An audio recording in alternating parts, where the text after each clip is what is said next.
జై శ్రీమన్నారాయణ. భగవద్బంధువులందరికీ నమస్కారం అండి. చాలామందికి చాలా రకాలైనటువంటి సంశయాలు వస్తుంటాయండి సహజంగా. ఏమండి మంత్రజపం చేస్తున్నాము, దానికి నియమాలు నిబంధనలు ఏమి ఉన్నాయా? ఏమండి విష్ణు సహస్రనామం చేద్దాం అనుకుంటున్నాము, దాని నియమాలు ఏమిటి?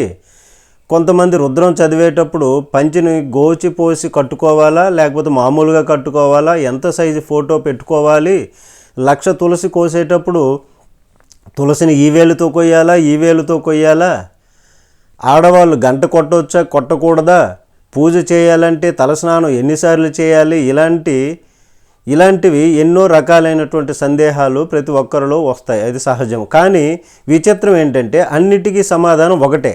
అదేంటండి అంటే ఎలా అది అని అంటే ఆ సమాధానం చాలా సింపుల్. లంపటత్వంలో పడిపోకండి.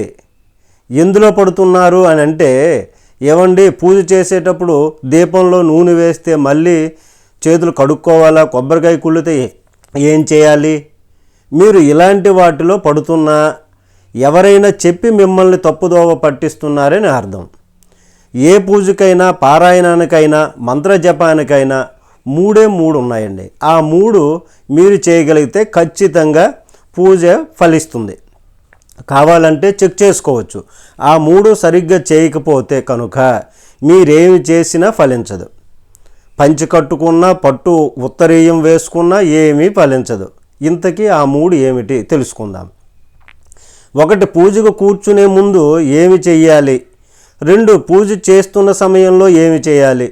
3, పూజ ముగించిన తరువాత ఏం చేయాలి. ఈ 3 ఫాలో అయితే అన్నీ కూడా తెలిసిపోతాయండి. మొట్టమొదటిది, పూజకు కూర్చునే ముందు మనం ఏమి చేయాలి, మనకి కావలసింది ఏమిటి? పూజకు కూర్చునే ముందు బాహ్య శౌచము, అంతర శౌచము కావాలి. అంటే చక్కగా తలస్నానం చేసుకోవడము, ఉతికి ఆరేసినటువంటి శుభ్రమైనటువంటి బట్టలు వేసుకొని పూజ దగ్గర కూర్చోవాలి. దేవుడు మందిరాన్ని శుభ్రంగా ఉంచుకోవాలి. సహజంగా మనం ఇప్పుడు చూడండి, చాలామంది దేవుడు మందిరాల్లో నూనె మరకలు, వాడిపోయిన పుష్పాలు, వాడిపోయిన పళ్ళు ఇవన్నీ ఉంటాయి. అట్లాగే పూజ చేసేస్తుంటారు. అలాగే చేయకండి. పూజ మందిరాన్ని శుభ్రం చేసి పూజ దగ్గర కూర్చోండి. ఆ విధంగా శుభ్రంగా ఉంచుకోండి. కొంతమంది నేను తాగుతానండి, సిగరెట్లు కూడా తాగుతాను, నేను మంత్రోపాసన ఎందుకు చేయకూడదు, ఎక్కడైనా శాస్త్రంలో రాసి ఉందా అని అడుగుతారు. అయితే మంత్రోపదేశము ఈ విధంగా నేను ఎందుకు చేయకూడదని అడుగుతాడు కదా. మంత్రాది దేవతలు ఎప్పుడూ కూడా మన శ్వాసని ఆధారంగా చేసుకొని మన దగ్గరికి వస్తారండి. ఆ శ్వాస ఎప్పుడైతే అపవిత్రమైందో, అసౌకర్యం కలిగి వాళ్ళు వెళ్ళిపోతారు. అందుకే మంత్ర సాధన చేసేవారు సామాన్యంగా ఉల్లి, వెల్లుల్లి కూడా తినరు. చూడండి, ఎందుకంటే పచ్చి ఉల్లిపాయ ఎవడైనా తిని వచ్చి మనతో మాట్లాడాడు అనుకోండి, ఆ వాసన మనం భరించగలమా? లేదు కదా. మరి మంత్రాది దేవతలు ఎలా ఆ వాసనను భరిస్తారండి? భరించలేరు కదా. కాబట్టి మనం సాధన చేస్తుంటే మనకే అర్థమవుతుంది ఏమి తినాలో, ఏమి తినక్కర్లేదో, ఏమి తినకూడదు అని. ఎవరూ మనకి చెప్పాల్సిన అవసరం కూడా ఉండదు. ఇది బాహ్య శుచి. ఇక అంతర్శుచి ఏమిటి అంటే, మీ లోపల మనస్సులో నిర్మలంగా ఉండి పూజ దగ్గర కూర్చోవాలి. పూజ మొదలు పెట్టేటప్పుడు నాకు డబ్బులు కావాలి, అందుకని కనకదార స్తోత్రాన్ని చదువుతాను అని చెప్పి అంగం హరే ఫులకభూషణ మాశ్రయంతి అని ఒక చిన్న మంత్రాన్ని చదివేసరికి బ్యాంకులో ఇంకా డబ్బులు పడిందా లేదా ఆ తలంపుతో చూస్తాడు. తరువాత చూద్దాం అని అంటాడు, ఇంకొక శ్లోకాన్ని చదువుతాడు. చదివేటప్పుడు ఏదో మెసేజ్ వచ్చింది, ఆ బ్యాంకులో డబ్బులు పడి ఉంటాయి. ఎందుకు? కనకదార స్తోత్రాన్ని చదువుతున్నాగా. ఈ రకమైనటువంటి దృష్టితో అసలు పూజ చేయకండి. అలాగే ఎవడినో దెబ్బ చేయాలని, ఎవడినో నాశనం చేయాలని ఎప్పుడూ పూజ చేయకండి.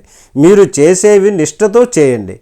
చేస్తే భగవంతుడు మిమ్మల్ని రక్షించడానికి మార్గంలో తప్పకుండా రక్షిస్తాడు.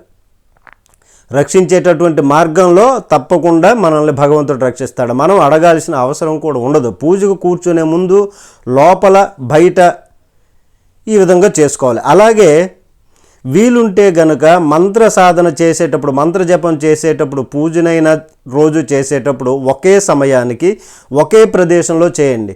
ఉదయం 6 గంటలకి నిర్ణయించుకున్నారనుకోండి, చేయాలనుకున్నారనుకోండి, ప్రతిరోజు ఖచ్చితంగా 6ంటికి చేయండి.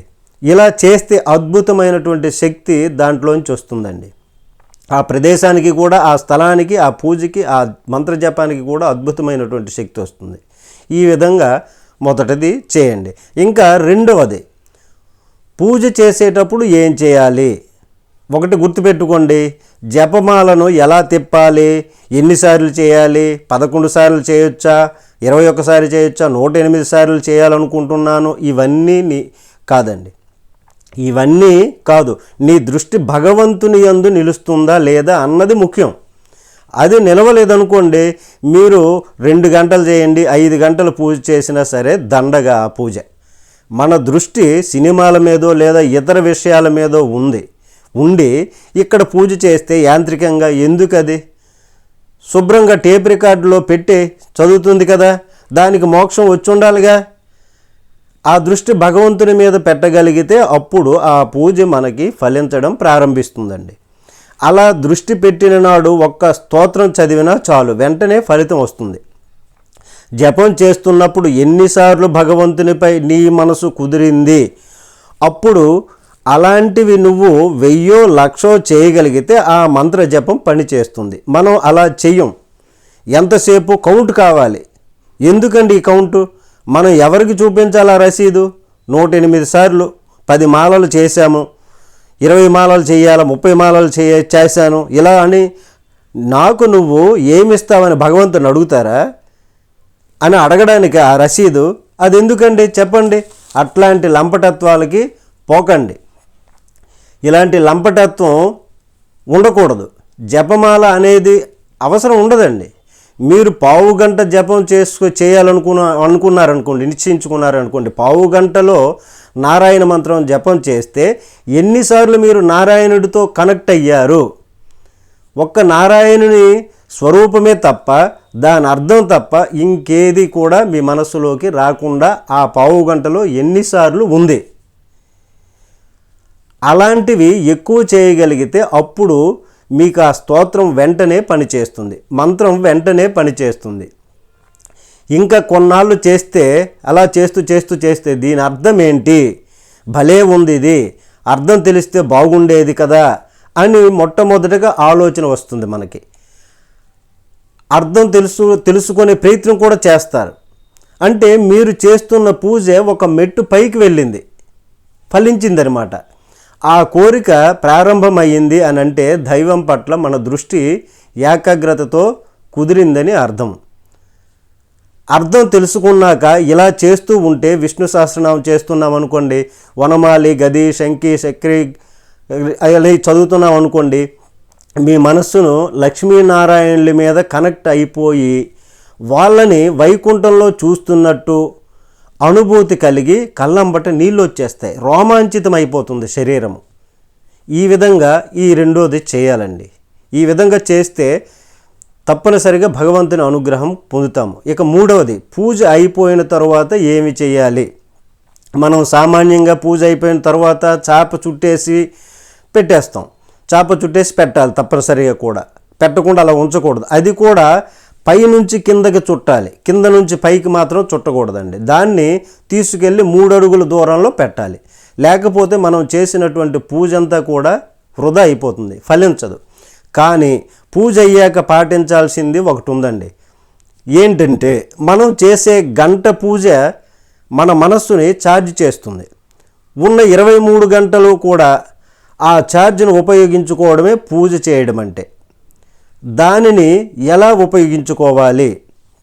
సత్యము, ధర్మము, దయ, ఈ 3 గుణాలు కలిగి ఉండండి. ఈ 3 ఉంటేనే ఏ పూజ అయినా ఫలిస్తుంది. పూజలో కూర్చుంటాం, బ్రహ్మాండంగా పూజ చేసేస్తారు, బయటకు వెళ్ళి ఎవరినో మోసం చేశారనుకోండి, అప్పుడు మీకు ఆ పూజ ఎందుకు ఫలించదు. రోజు లలిత సహస్రనామం చదివినా ఒక కొంపకు కూల్చేశారనుకోండి, ఎన్ని ఆచారాలు పాటించండి, భగవంతుని మీద ఎంత భక్తి విశ్వాసాలు కలిగి ఉండండి, అది పనిచేయదు. మనస్సును నిలపడంతో పాటు సత్యము, ధర్మము, దయ ఈ 3 ఉన్నాయంటే అప్పుడే భగవంతుడు పలుకుతాడు. ఎందుకండి 5 ఉన్నారు పాండవులు, వారి దగ్గరకు వచ్చి రాయబారం అంటే కొరియర్ జాబే కదా, రథం నడపడం అంటే డ్రైవర్ జాబే కదా పరమాత్మ చేశాడు. పరమాత్మకి ఏం పట్టిందండి అవన్నీ చేయడానికి? ఎందుకంటే ధర్మరాజు ధర్మాన్ని పాటించాడు కాబట్టి.